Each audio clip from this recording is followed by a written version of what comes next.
So this talk now there's a little introduction where I talk about Kant. Not because I read Kant, I actually did. It's about Kant as a political writer, about his understanding of what scholarship means.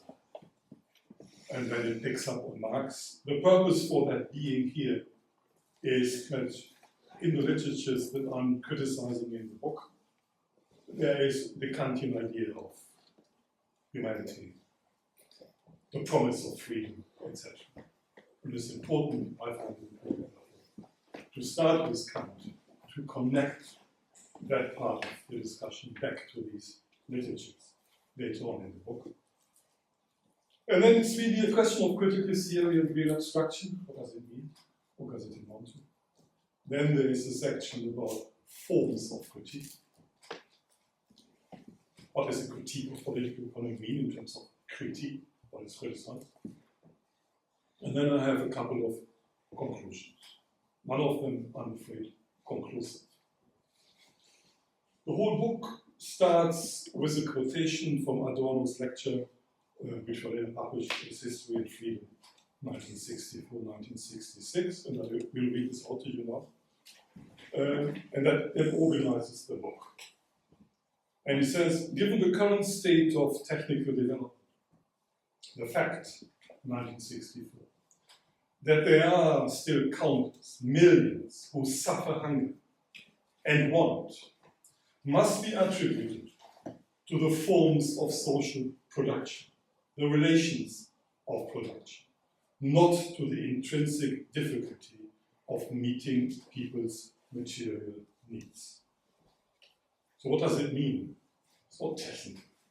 There's something to do with the relations of production that produce an immense accumulation of wealth. And at the same time, he says, there are countless, millions of people who suffer from hunger, who suffer from want. That was in 1964. And as far as Piketty is concerned, or follows this data, that has not stopped, it has increased, expanded. And there's the current debate about the crisis of the cost of living is concerned that might be increasing. So, now to my introduction to Kant. And it's about Kant's conception of enlightenment. And he conceives of enlightenment as humanity's exodus from self-imposed immaturity. And what I highlight here is humanity exodus. Self-imposed immaturity. So humanity is said here to have the capacity to exit a state of immaturity. Self-imposed immaturity. Not an immaturity humanity was delivered into by nature or divine intervention.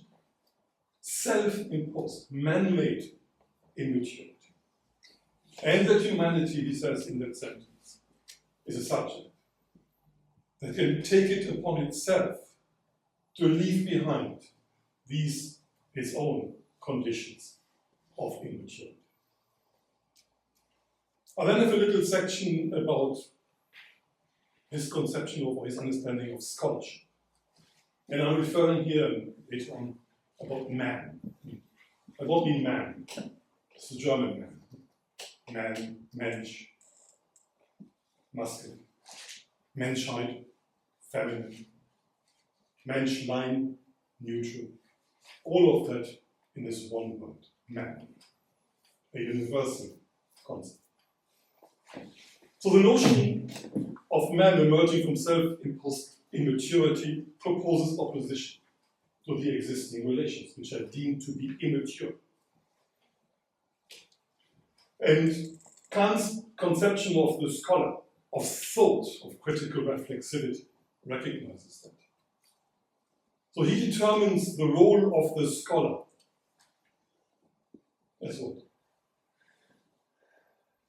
As a science that helps the common man to her dignity, to her maturity. And he says in the conflicts of the faculty that scholarly work has to reveal the true constitution of our condition. And that failure to do so amounts to a deceitful publicity. It amounts to lying. So that's the role of the scholar, to tell the truth, to power, to reveal the truth, and to be guided by nothing but the truth. For one purpose only. That's this idea of enlightenment, to achieve human maturity, to leave immaturity behind, to organize the accidents. In Marx's conception, now I come to Marx briefly, is quite similar to Kant's categorical imperative. He argues that hitherto history treats man as a means for other men, as a means of profit, as a means of valorization. And he argues that true history will only begin once humanity has become an end in itself, a self-purpose, which I believe this formulation is the reformulation of Kant's idea of immaturity and maturity. No longer a means, a resource, a servant, somebody held in bondage, but a purpose. Humanity as a purpose. However, in contrast to Kant, Marx did not judge the condition that he encountered as immature, because that would entail, as it were, the promise that they hold, the promise of maturity, that there is promise as a promise of freedom within the existing relations. One just has to transform them, change them. Marx argued that the promise of the existing religion is the promise of the further development of their own social necessity, not the promise of freedom, not the promise of humanity. So that's the introduction. The next section, as I said, will deal with real abstraction and how to criticize them, how to conceive them. And I suppose one could say that critical theory, at least that's its intent, is an attempt to think against the flow, to brush the world against its flow. When I teach my students, I try to explain them with a dog. No? You can stroke a dog the way the hair folds. The dog is really happy, starts to grow, might lie down. But now start to stroke it against the flow of the flow of the hair. And that dog starts growling, barking. It's unhappy, might bite. But critical theory says that it is defined by the attempt to stroke reality or to brush reality against its flow, against the grain. The opposite term to critical theory is not uncritical theory, at least not according to Hogan. The contrasting term is traditional theory. And traditional theory can be, I suppose, at its best, can be characterized as an attempt to analyze the world of real economic abstractions, to comprehend their political, economic, cultural, psychological, social, and historical truth from various standpoints. In the course of the paper, that's the standpoint of labor. So you look at society from the standpoint of labor and judge its shortcomings, its irrationalities, its politics, its economic organization. And what, from the standpoint of labor, you therefore criticize is what society lacks in terms of its proper organization, in terms of its normative values of justice, in terms of its idea of equality, in terms of its labor organization. And therefore the question of this particular critique, the standpoint of labor critique of capital, is what needs to be done to organize the labor economy rationally, to achieve equality, social justice, and freedom. So it seeks to, as it were, determine, identify what is deplorable and make good on what it found to be deplorable from the standpoint of labor, from the standpoint of justice, from the standpoint of equality. In contrast, a critical theory, one that brushes the dog against the way in which the dog's hair flows, and this dog starts fighting. It's a dangerous undertaking.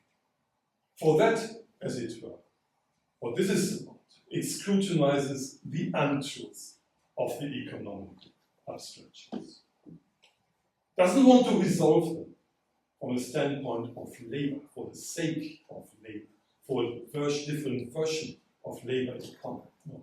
It wants to tell the untruths of the economic abstraction. So this theory, critical theory, does not ask what society lacks. Does not ask what society needs to do in order, as it were, to manifest itself as a more perfected system of the reason of labor, or a more perfect version of industrial society, as Wolfgang Streeck put it. Instead, it highlights what is deplorable about society and what, therefore, has to be abolished. So in this judgment, the judgment of critical theory, capitalist society does not promise a freedom from want. What it promises is that those without property, and by property here is meant not your house, not your bag, not your television, not your kitchen, not your food. By property, what is meant here by that term is the property that allows you to make a living, the means of life, the means of labor. That's meant by property. That those without that property, without the property of the means of labor, in other words, free traders in labor power, will have to work for the profit of the buyer of their labor power to make a living. That is, it understands that both the capitalist and the laborer are subjects to the relations of economic compulsions, which under the threat of bankruptcy compels the employer of labor power to make a profit from the living labor of its seller. What holds sway in capitalist society, therefore, is the law of value. That is the law of the valorization of living labor. The law of value posits the necessity of money to beget more money. It posits it on the pain of ruin. It posits it on the pain of bankruptcy. And therefore it posits it on the pain of unemployment. Workers depend on the profitability of their expended labor for their sustained access to wage-based employment. So Marx thus conceives of the social character of capitalist society as an abstraction in action. That's a quote from volume 2 of Capital. An abstraction in action. And Zizek, in the context of the anti-austerity struggles in Greece during the Eurozone crisis, calls this abstraction in action the real of capital. It is the real of capital, he argues, which turns counter-hegemonic struggles for progressive ends into alternative strategies of capitalist development. So, I think Herbert Marcuse was possibly the best in pointing out in very few words the meaning of real abstraction. He says, I quote,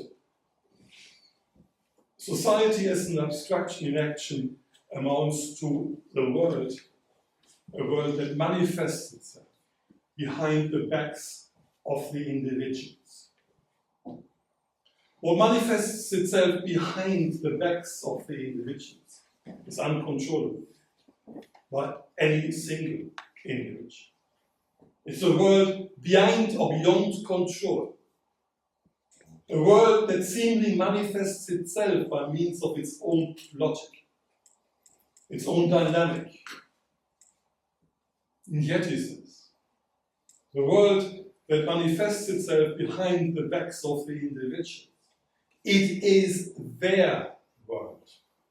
It is their work which manifests itself, no, in other words, as an uncontrollable movement of economic quantities of profit, rent, and wages, behind the backs of the individuals, and either rewards them with wage-based employment or profits or rent, or not, in which case bankruptcy reckons, unemployment reckons. And there might be moments, quoting Marx from the Communist Manifesto, of momentary barbarisms. So on the one hand then, the individuals owe their life to what society as a process of economic compulsion does to them. They owe their life to the profitability of their labor. On the other, their endeavor to make a living, their endeavor to achieve the means of subsistence, to gain access to them, self-preservation, that furnishes society as a compelling abstraction with an independent consciousness and an independent will. With reference to the social classes, and I'll repeat a point made earlier, society as an abstraction in action entails, crudely put, that the free laborers depend for their social reproduction on how effective their living labor is exploited for profit by the buyers of their labor power. Profitable employers buy labor power. Unprofitable do not. They shed labor. They make labor redundant. For the free laborer, their access to the means of subsistence depends on achieving sustained wage income, the premise of which is the exploitation of their labor for profit. The money form of capitalist wealth, money that yields more money, is therefore the real power. The real power is a process of economic compulsion. The drive to force down wages, intensify labor, it's not really a matter of the subjective, as it were, motivation of the employer. It bears down on the capitalist with the objective force of competition. Competition forces every single capitalist to seek means of reducing costs or accelerating the turnover of capital, the better to withstand immediate or anticipated competitive pressures.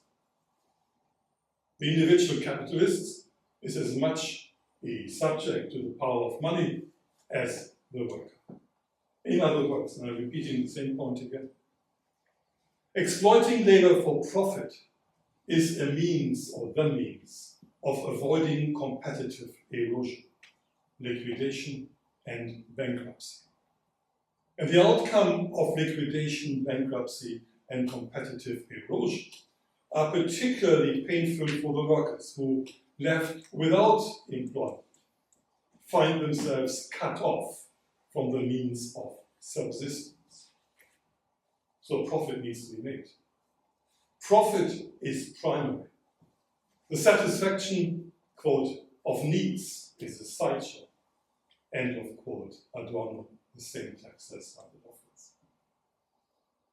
So for the sake of maintaining wage-based access to the means of life, the valorization of capital is primary, making money out of money from the living labor of a class of people who make a living as free laborers depend on their capacity to produce a profit for the buyer of their labor. What is, quoting Ernst Bloch, cannot be true.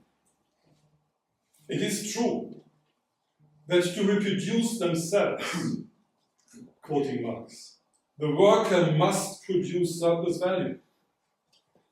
The only worker who is productive is one who produces surplus value for the capitalist, or in other words, contributes towards the self-valorization of capital.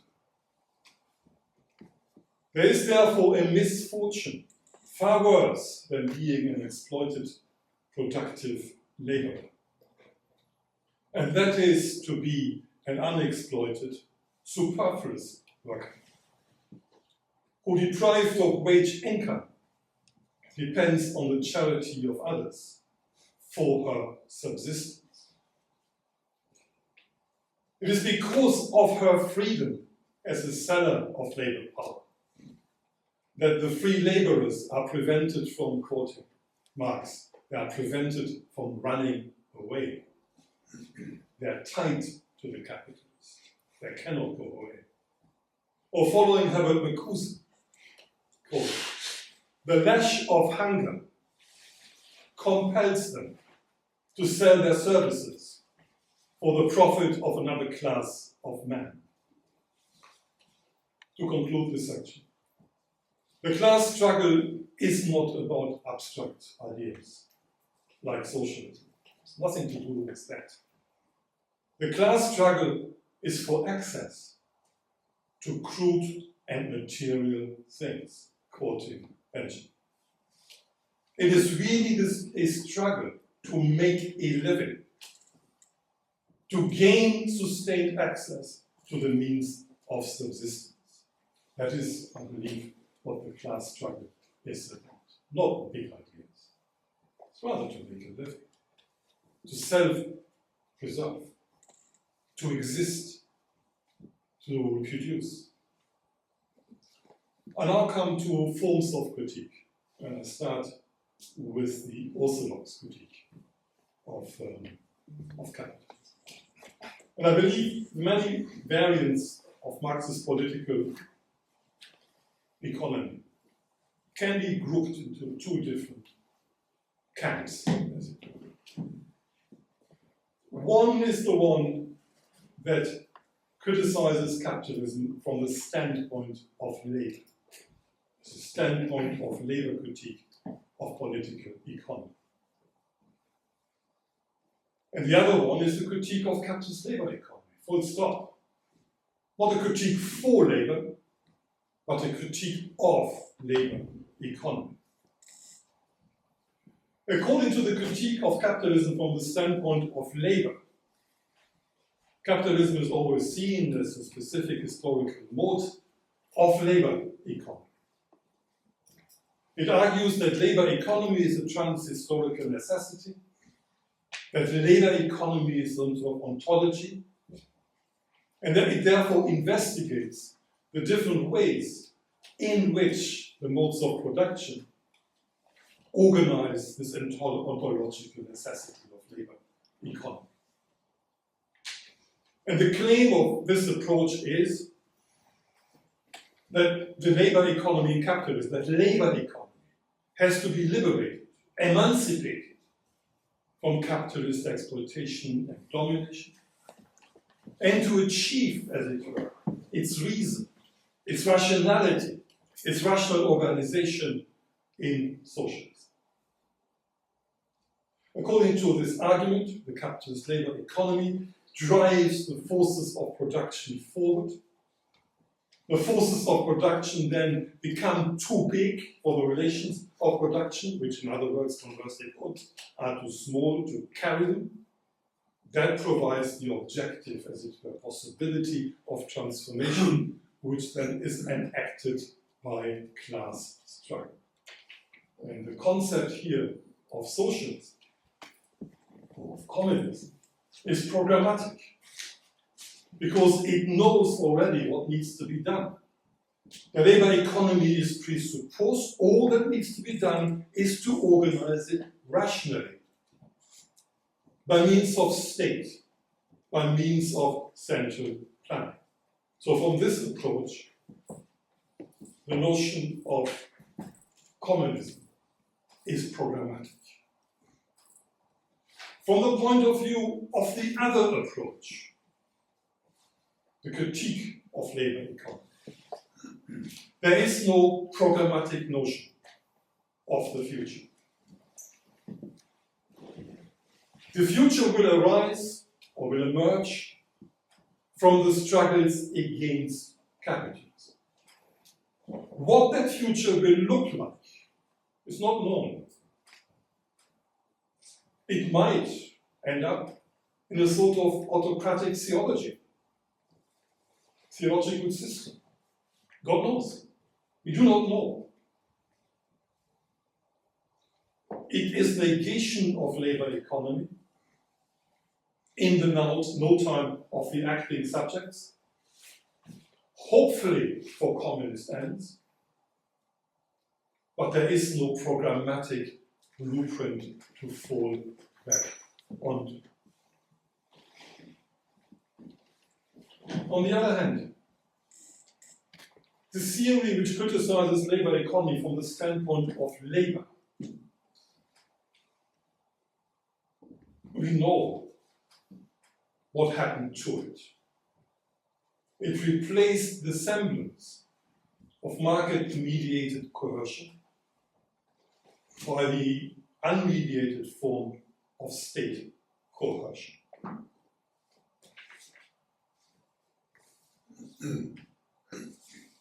What I have been saying has obviously consequences for the understanding of historical material.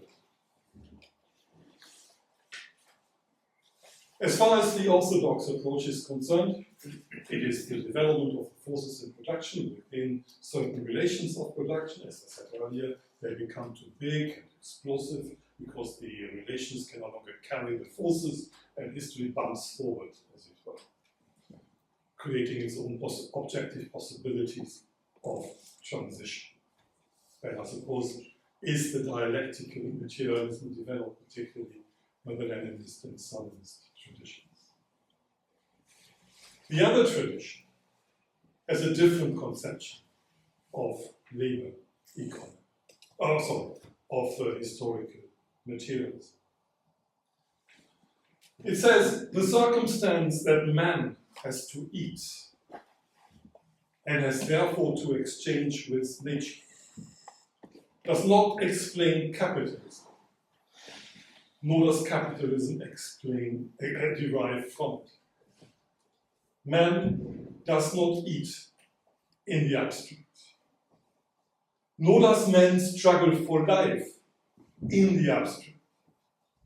The struggle for life invoked by Marx and Engels as a history of class struggle takes place in definite forms of society. Instead then, and I'm quoting now from Marx, instead then of transposing every given of struggle of life into the phrase struggle for life, means nothing. The struggle for life, he says, manifests itself historically in specific forms of society. In other words, it's not a logic of historical development. And this understanding is, as it were, put forward very strongly in Capital. he says, in the words of Marx, it is in reality much easier to discover by analysis the earthly core of the mystic creations of religion. In other words, it's very easy to go back to original beginnings, like our need to eat, our need, therefore, to have a metabolism with nature, our need to produce. It's very easy to say that. But, he says, it's very easy to do that than to do the opposite. And that is, to develop from the actual, given relations of life, the forms in which these have been apotheosized or reified or fetishized. The latter method, to develop the economic forms from the existing relations of life, the latter method, he says, is the only materialist one. The other method, the method of dialectical materialism, belongs, he says, to abstract thought, the abstract thought of natural science, which excludes the historical process. Marx's point about the actual relations of life is key to social form analysis. Social form analysis asks about the social constitution of the economic categories, and it expounds their nature, their necessity as a social nature. And I'm quoting now from Moshe Postone to drive this point home, and then I'll move on.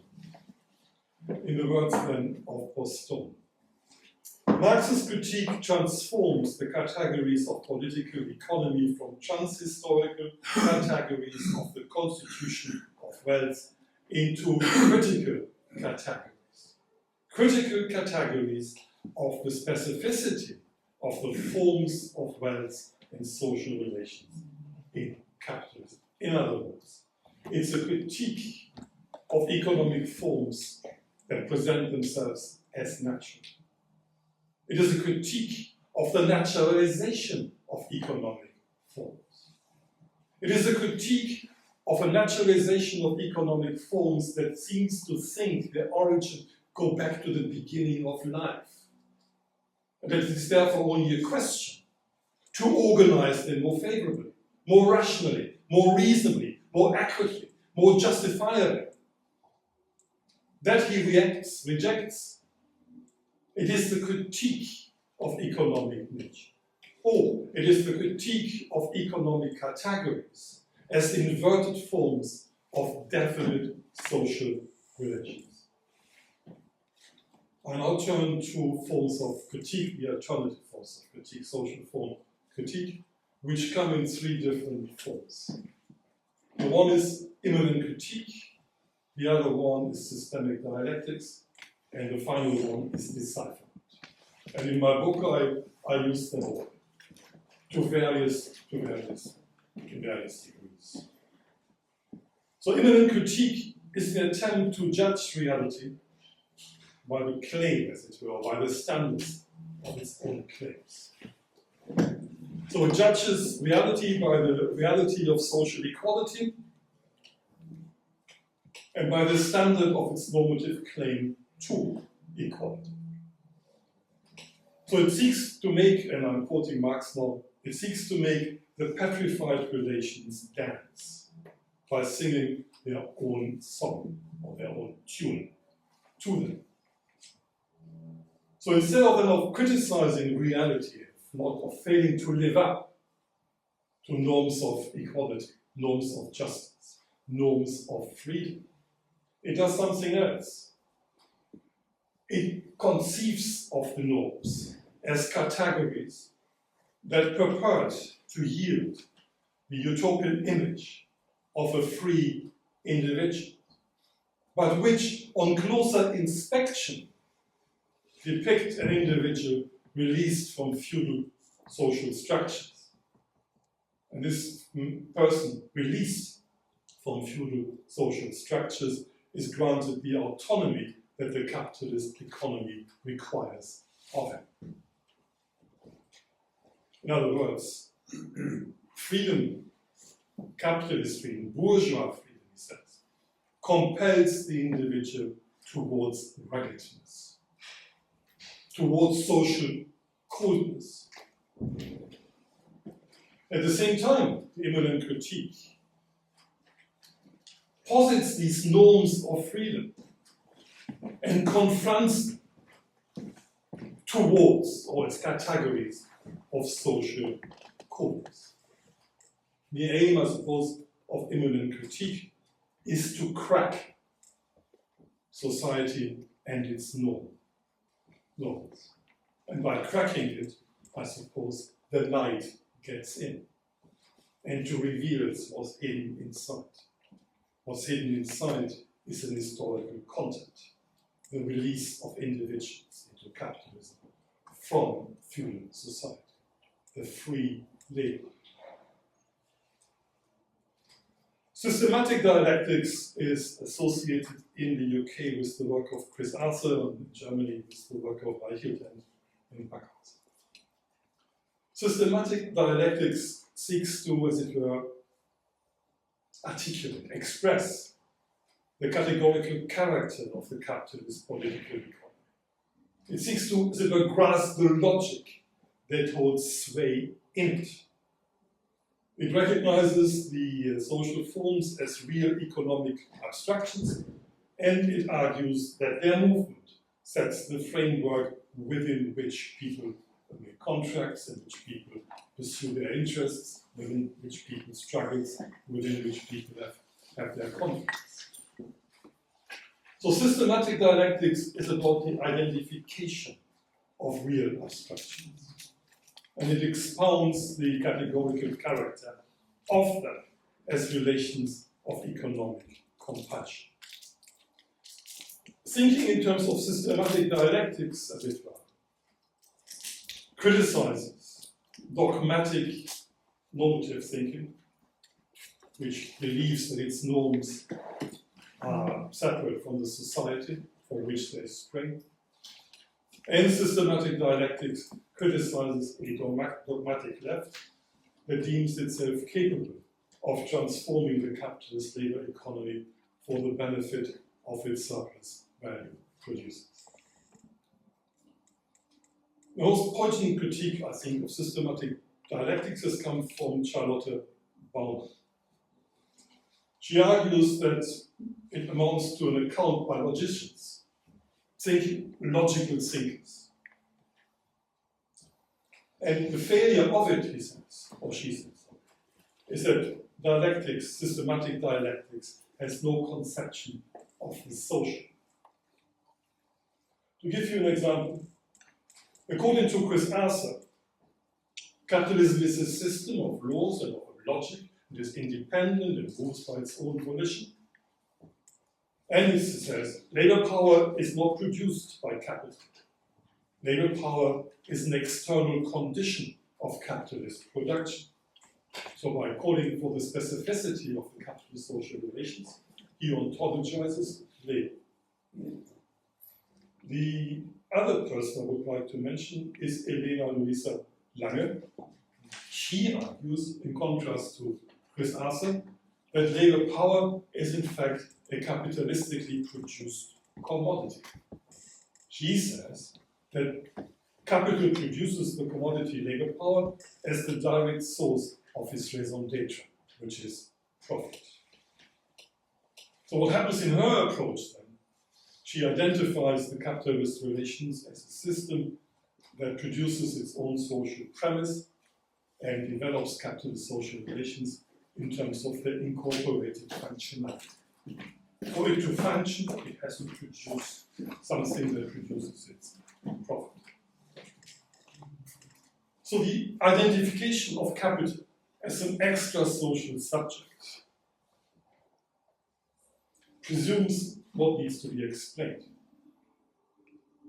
On the one hand, quoting from Adorno, the reality in which we live is not unvarying and independent of us. On the other, and following Simon Clark, the capitalist relations of production presuppose the historical emergence of a class of free laborers. It is the case. A logic holds sway in capitalist political economy. It is the case. It incorporates the individuals as its personifications. However, its shape remains human. That is to say, the social individuals live in social being, not in economic nature. And their social being has not been given to them by economic nature, nor by history, nor by theology. Rather, their social nature is the historical result of their own objectively compelled social practices. So, deciphering that, that's the third approach. Deciphering the capitalist relations does not just entail discovery of the logic that holds sway in reified society. It also entails discovery of the simple fact that the capitalist social order, I quote from Madonna again, the capitalist social order cannot exist without distorting man with a capital N. So the social individuals, therefore, are not just cogs in a system of economic compulsion. As such, cogs, mere instruments of production, they are possessed with consciousness, or as Charlotte Bauman puts it, they suffer from the pressures of their own reified existence as personifications of the economic categories. Society as a process of real abstraction, society as a process of economic categories, does not suffer. The economic categories do not go on strike. They do not struggle to make ends meet. They do not struggle for profit.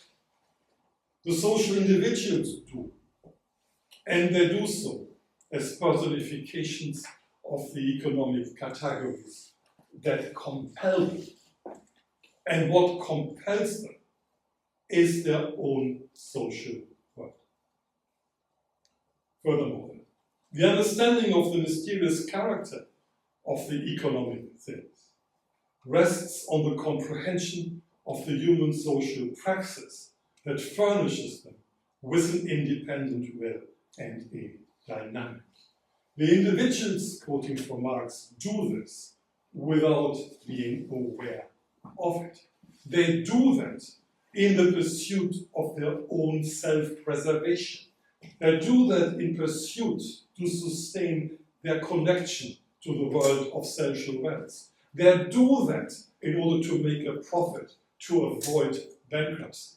They do that to work, to sell labor power in order to make a living. In other words, society's laws of motion abstract from the social subjects, degrading them to mere executors, mere partners in social wealth and social struggle.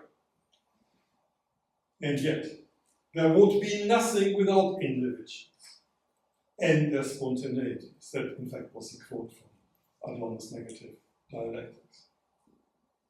So reification, then, quoting again from Adorno, finds its limitation in reified man. Man is a capital N. That is, the critique of reification, or the critique of political economy, amounts to a conceptualized praxis of the capitalist social relations. The preponderance of society as reified objects entails, in other words, the sheer unrest of life to maintain access, to maintain a connection, to make a living, to not go under, to not be destroyed. Reified object, capitalist society as reified object entails the sheer unrest of life as its hidden, non-conceptual foundation and secret history. Therefore, I conclude this section the need to make suffering speak, to lend a voice to suffering, is the condition of all truth. In this context, suffering is not an existential term of pure subjective feeling or consternation of general, if I may be allowed to use that word, of general piss-offness. Rather, it is an objectively mediated term, and to quote again from Adorno's negative dialectic. Suffering is the weight of objectivity upon the subject. And because that which the subject experiences as its most subjective moment, the experience of suffering, is objectively mediated. Or to quote from Charlotte Baumann, capitalism hurts. A definite logic holds sway in the social forms. The critique of political economy, critically understood, is decipherment of the social relations that constitute. It is decipherment of the relations of economic compulsion as relations of the sheer unrest of life. And now I come to my last, and that is the concluding section.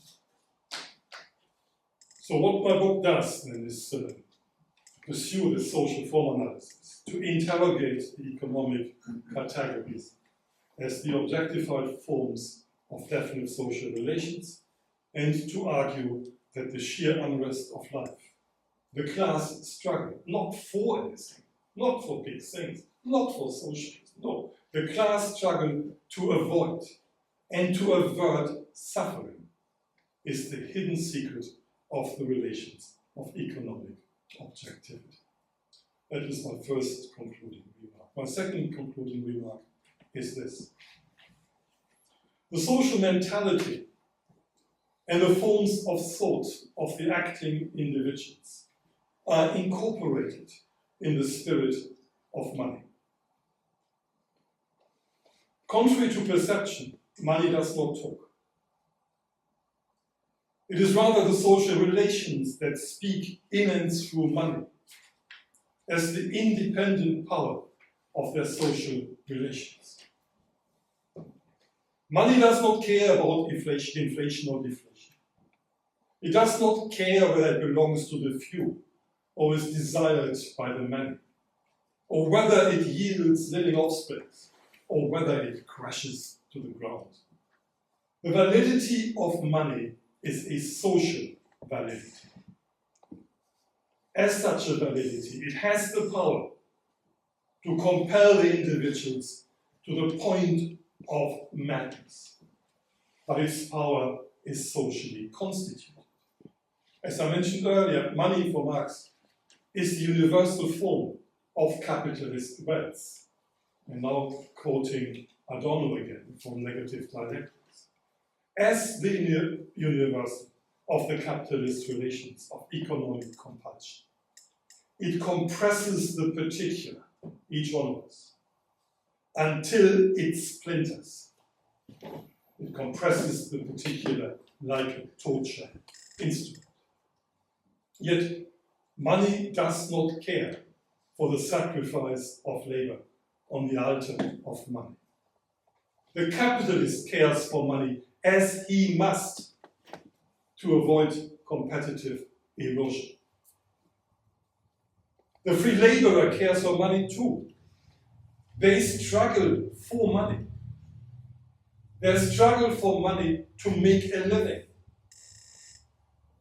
In its entirety, the world of economic compulsion is a world of definite forms of human social praxis, which endows society in the form of the money subject with a cold, calculating mind. The defining character of bourgeois society is social coldness. And now to my second last point of my conclusion. The critique of social coldness has to be more than just a normative argument about redistributive justice, equality, and freedom. Theoretical concepts and normative values cannot be perceived without reference to the historical elements implicit in them. The history-making violence which created or from which the free laborer emerged imbues the bourgeois concept of freedom and equality with a definite social content. And that content appears in the civilized form of an exchange relationship between supposedly equal legal subjects. One trading her labor power for a wage, quote, to dodge the freedom to starve, quote from Adorno. The other consuming the acquired labor power for profit to avoid competitive erosion and bankruptcy. So the concepts of justice, humanity, freedom, and equality do not comprise a normative standard that remains somehow separated from an altogether disagreeable social content. Rather, these concepts are afflicted with the injustice and the inhumanity under whose spell they were conceived. The truth of normative critique is the untruth of freedom as economic compulsion. It really is the case that the dynamic of the whole process of capital as self-valorizing value is fed by the social praxis of the class-divided individuals who, quote, owe their life to what is being done to them, end of quote.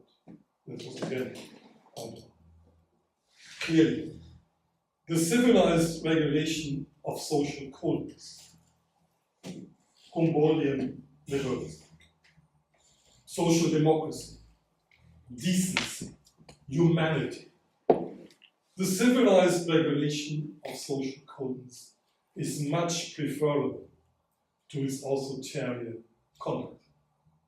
Yet, by standing up for the well-being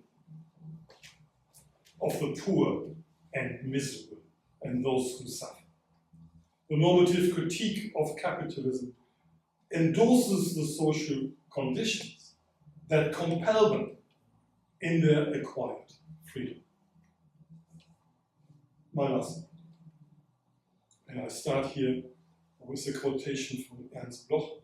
I'm not sure where it's from, I think it's from the Principle of Hope.